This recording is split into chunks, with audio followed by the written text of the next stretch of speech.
Hi, it's Pat Gillis here. And many years ago, I heard an old trainer say that when it came to hiring people, he liked to hire girls as grooms, but men as riders. Because he said the girls know how to love on the horses, but the guys know how to get it done, kind of thing.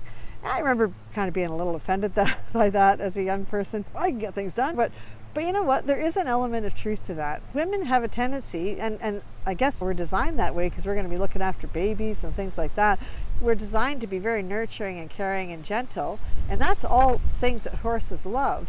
But they also need guidance. So sometimes you can think of horses like little kids. And if you have little, toddlers or 2 or 3-year-olds that are 3 or 4-year-olds, whatever, that are kind of going wild, every now and again they need to get kind of reined in a little bit to show them the way, right? Like I had a friend who once said to me that I never spoiled my children because I knew that no one would ever love my children as much as I did. And I thought, what a great thing that is. The same thing with horses, right? If you spoil the horse and then you send them on, so you have to sell them or something, no one's ever going to, or even the people who have to look after your horse in the boarding operation aren't going to love the horse as much as you do. So it behooves us to teach them manners and things like that.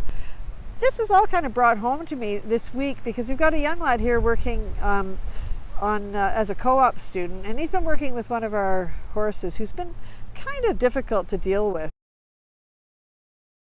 And so the other day he brought the horse in, and Phoenix was pretty elevated, and so Daniel was working with him, and at one point he asked the horse to back up. This is an exercise the horse knows quite well, and the horse just stood there head high staring out to the field, and you could easily tell that while Phoenix's feet were in the arena, his mind was out there with the rest of the horses. And so Daniel just got kind of bigger in the way he asked, and he said back up, and he raised his hands, and you saw Phoenix. You could I honestly wish I'd filmed it so that you could see it in slow motion, the mind of the brain of that horse coming back into the arena, attaching itself, reconnecting his physical feet with his brain, and the horse backed up. And as soon as he did that, he dropped his head and he started to lick and chew.